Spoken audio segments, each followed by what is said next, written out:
So as of right now, is the full roster good to go COVID-wise? Again, we got a test today, so we'll have a little better idea, this afternoon after we have our next round of tests. So, but we still have some injuries. We had 10 to practice with our walk-ons, but we're just kind of fighting through it every day. And you mentioned injuries. That's actually what I was going to ask next. Do you have a further update about Casey and Luke and Monty? I know you said after Christmas is when you could expect them. What's their updates? Yeah, I mean, they've all made progress. And, Monty got involved in some practices for the first time in almost a month. The last few days, Luke has been able to do some 5-on-0, no contact, with individual workouts, shooting and things like that. And then Casey is, been, starting to run and I don't think he's really jumped yet, but, trying to put a little more force and explosion and, just running and doing some of those things. And, this will be a big week for him to, slowly but surely make some progress. So would you think Monty could play tomorrow then? It's probably a long shot. Again, I got to talk to him today. I talked to Luke Sauber this morning about it. I just don't want to push it, but, he got involved in some half-court action the last 2 days. He ran up and down 5-on-0. I think if we did that, it would be kind of the Dean Wade at Kentucky game where, you go play 2 minutes, come out, go try another 2 minutes, just be very, very smart about it if we're going to do that, and then hope you build to, possibly get them back once we get back in the league at the end of the week. Okay. Thanks, Bruce. Appreciate it. Yep. Next question to Jackson Snyder. Hey, Coach. Just looking back on last week, what can a win like that do for your team when you have some time to kind of sit back and relax like you have over the last few days? Well, we did, the one thing we didn't do, and we've went back and forth, do we show the Baylor film to them on Sunday, in between? And we made the decision to move forward, get ready for Jacksonville. I think it was a positive decision. The guys came, with I think I said it after we had sad faces when we came to practice on Sunday. We didn't need to make it any more negative. And, but we did come back on yesterday morning and we watched Baylor. We just talked about this. If we want to compete in our league at the highest level, these are things we have to improve, and not to be negative, but more, hey, this is here's the things, and then, but we did show Jacksonville also the activity, the energy, the good things, 23 assists, I think, on 27 field goals, which is unbelievable. One of you guys brought it up. We've had more dunks this year in 9 games than we had all last year. And I kind of question that, but if you guys say it's true, that's amazing, to be honest. But it shows that our guys have passed the ball. We've done good things, which we, maybe it's, part of the fault last year that we didn't have that same energy explosion and passing ability that we needed to. So we, I hope the guys feel, we said we won 3 out of the last 4. Obviously, the Baylor game was not positive, but we have done some good things, and we won a road game in the league. So you go home for Christmas, you feel good about it, and the mental health part, just to going home for our guys to get out of here. I knew it was a chance. Hopefully, I hope the positive of going home will outweigh losing guys or whatever in the long run. But I think it was good, and now we just got to continue to build from it. I continually every day talk about the process, talk about the journey. All my little quotes, my thoughts of the day are all about that. We really got to embrace that and, enjoy the opportunity to play, make the most of it. Don't take it for granted. and continue to get better at the little things so that we can continue to make progress as a team. And then just over this break, do you think that was beneficial for your guys to just get a few days to relax and kind of be themselves, and rather than kind of be so wrapped up in the process? Yeah, I don't think there's any doubt. It to me, that Jacksonville game seems like a year ago, and it was only a week ago. So I'm sure the guys felt the same way. Now, when we tried to practice Saturday night and you go up and down a little bit and those Christmas cookies start coming out, it's a whole nother story. So they, even though they get 4 days, you think, oh, it's only 4 days.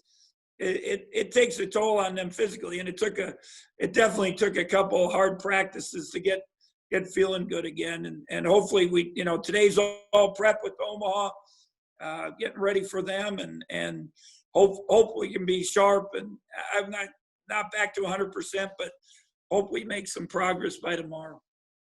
Thanks, Coach. Next question to John Kurtz.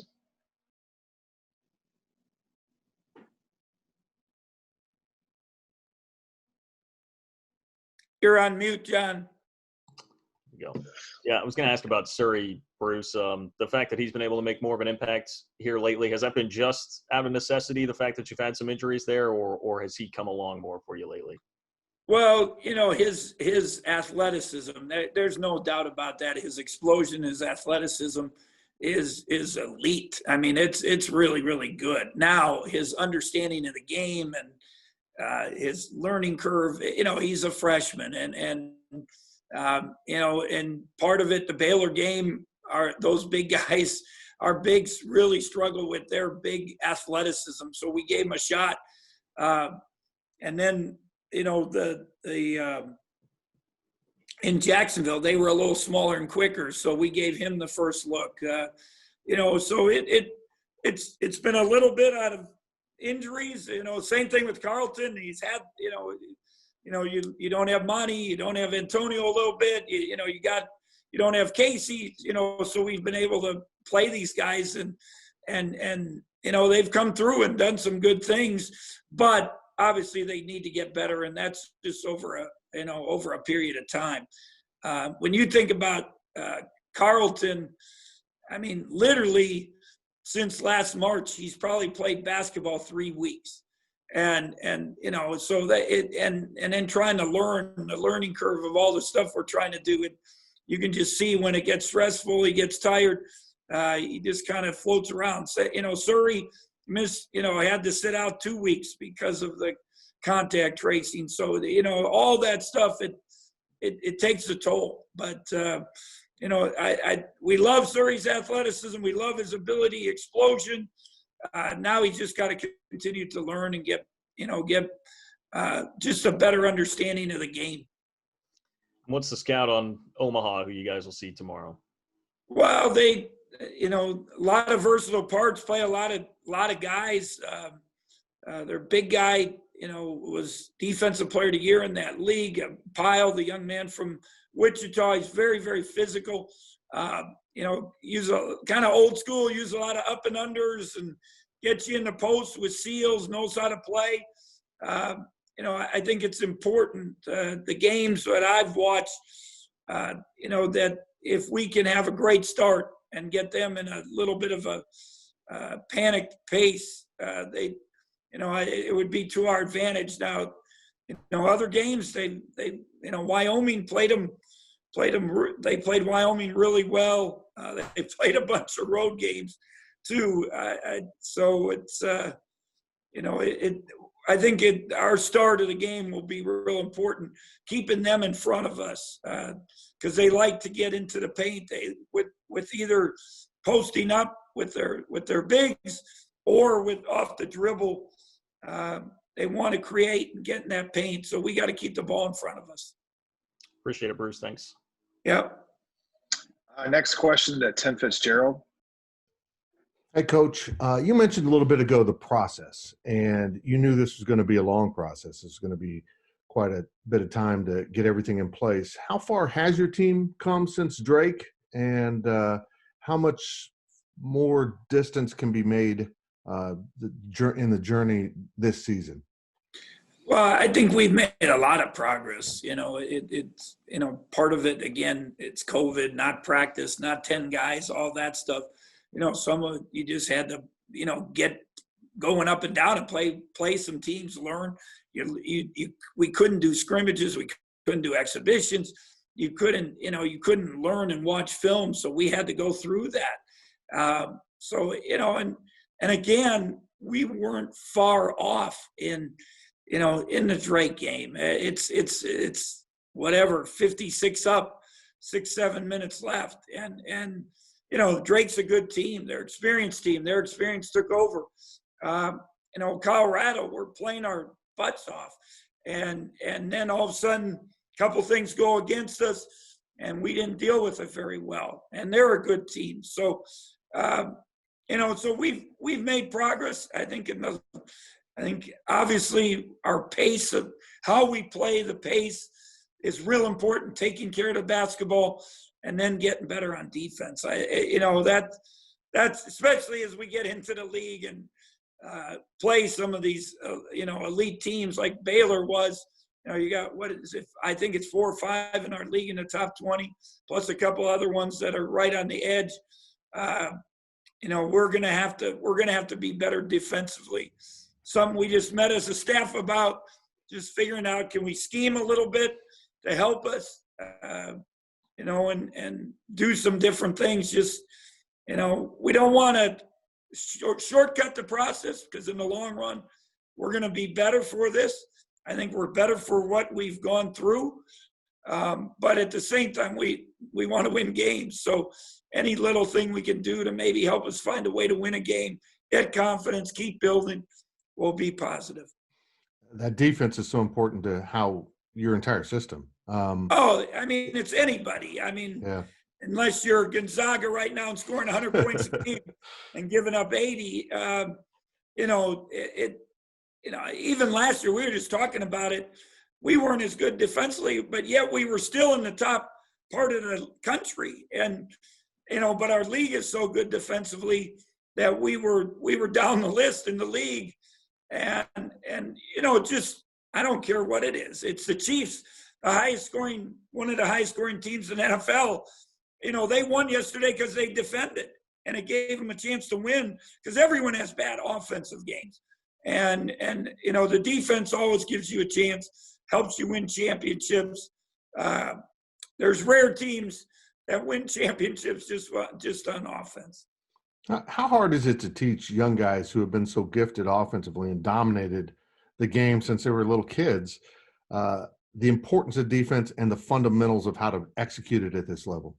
Yeah, it's tough. It's habits. And, part of it, again, you shortcut the process because of COVID. We lost a lot of habit days, whether individuals or a group or whatever. And those habits, then it's concepts. And then obviously it's effort and pride. And so you got to, the best ones, they have all of those. Now, Barry had I've told the story. I said, who's going to be our defensive stopper? And he's a freshman. He raised his hand. I said, put your hand down and shut up, and then I said, now who's going to be and he did it again. So he had the mindset and the pride that he wanted to do it. Now, once he got the habits and then the concepts, he became an elite defender. I laugh because Dean says one of the best things the coaches and the NBA have talked to him about is, we've always said he's a great offensive guy. He's so skilled, he's athletic, but they love that he guards and he understands the concept. So, but again, as a freshman, those were not there for Dean or Barry, and you build those over a course of time. Barry is an extraordinary guy in terms of how he self-developed and really put his mind to things. Has any of these freshmen shown that indication that they want to be the defender? I don't think, I'll be honest, Shelton wants to be but he just wants to do it by, I guess a little bit mindset. I'm going to go punk the other guy. Well, you also got to have good habits, and you got to have concepts and all those stuff. So I think, and it's funny you bring it up, because we talked about today, that we need to use Selton maybe more on the ball, because he is physical. He has some determination. So I hope so. Nigel wants to, but he's told me, he said, Coach, I just didn't realize how quick and physical the college game is, and he's slowly but surely trying to adjust to that. Thanks, Coach. Appreciate it. Yeah. Next question to Kellis Robinette. All right, Bruce, I hope you're ready for the most important question of the day. Do you miss the suits, or are you a fan of the more casual look on the sidelines? Well, obviously it's a lot easier to get ready for a game if you can just put some Nike pants on and a pullover or whatever.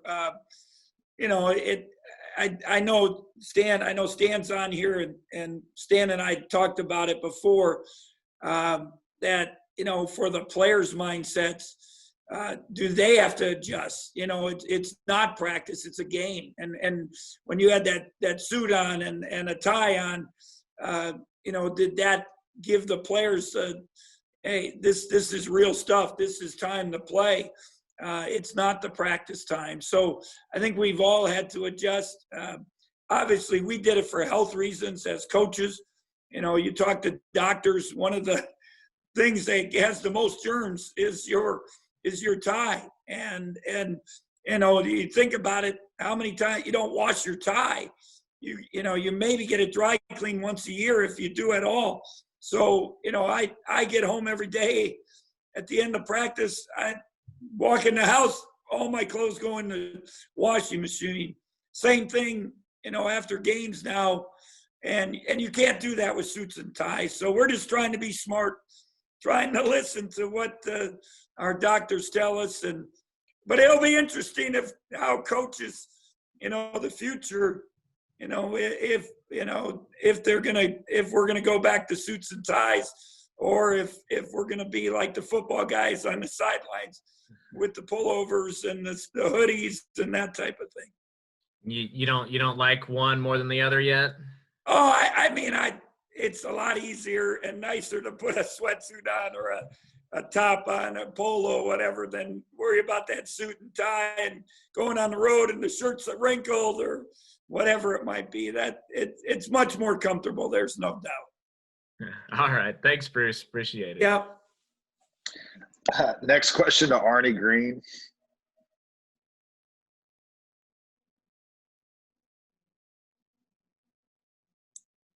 You muted? Arnie, you're muted. Arnie, you're muted. Nigel said after the last game that he didn't really feel like he was in a slump. It was maybe law of averages catching up a little bit, but obviously he had a stretch there where he struggled. How important is it for you guys to have him be consistent from the perimeter? Well, if he can make baskets in the way we think he can shoot, in practice, that early part, I think I mentioned you guys, like when he missed, you're surprised. That's how, he literally was shooting, over 50% in practice from three. And I joke maybe our defense wasn't very good either, which is probably true. But, I think again, when he's talked about the quickness and the physicality of the game, and then getting in shape to be able to play this hard and still have legs to shoot, because shooting is legs. It's technique, it's rhythm, confidence, but it's also legs. So, I took a little bit of time the other day. I think I mentioned after the game, just, hey, let's get back, get your feet under you, get your legs under you, finish the shot with your follow through. And sometimes that you make a couple. I think he was quick shooting it. He was quick short arming it. And some of that might have been a little bit of confidence, maybe a little bit just not having the legs under you. But, he can help us. There's no doubt about that. You get somebody that can shoot 40, 45 from three. He changes a lot of things. Obviously, his assist turnover has been very good. His feel for the game. If he can shoot the way we want to, it's going to help us. It's a no-brainer. We're going to make progress as a team. And really, all of your guards, Mike and Rudy, also have shown an ability to hit the three. How beneficial is that you've got probably most of the time two guards in there that are a threat? Well, and I was happy. You didn't even bring up Dejuan. He goes 3 for 6, so it was good for him to get out of that too. And I'm not saying he's a 50% shooter, but he's better than he's shown. If he can make those corner threes, it definitely is going to help his confidence. It's going to help our team. Rudy can, he, again, another guy in practice, has really shot it well. But, and Mike, I think it's, has been as consistent as anybody. So it definitely spreads the defense. We play small ball with Selton in there. You got, possibly 4 guys that can shoot the three. Makes it a little tougher for teams to defend us. Thanks. Next question to Ryan Black. Hey, Bruce, when you look back at last season, so many of the losses that you guys had ended up being single digits and even sometimes just one possession.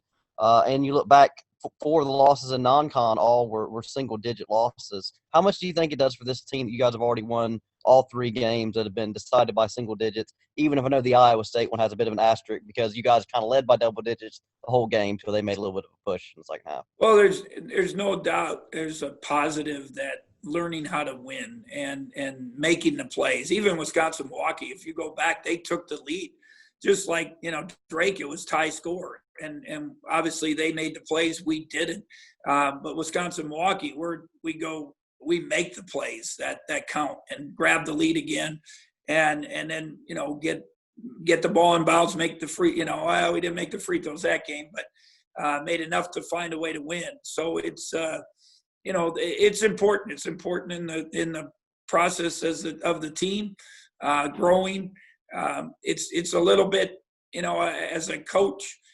We haven't had as much time to work on last-second situations, work on shot clock plays, because it's just a fact of life. We haven't had the time to do it. And once we got into all these games, you and a day off and preparation, you don't have much practice time. So with it's something I wrote down last night. I late at night, my wife goes to sleep. I try to write things down, but definitely.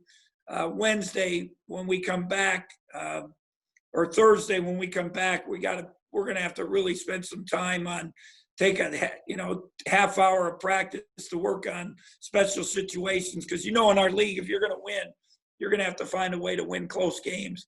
There's been quite a few close ones already. Iowa State, West Virginia, Oklahoma State, TCU, Oklahoma, TCU. So it's Texas Tech, Oklahoma, so we're going to have to, if we're going to win games, we're going to have to find ways to win games, close games, and execute and make plays at the end.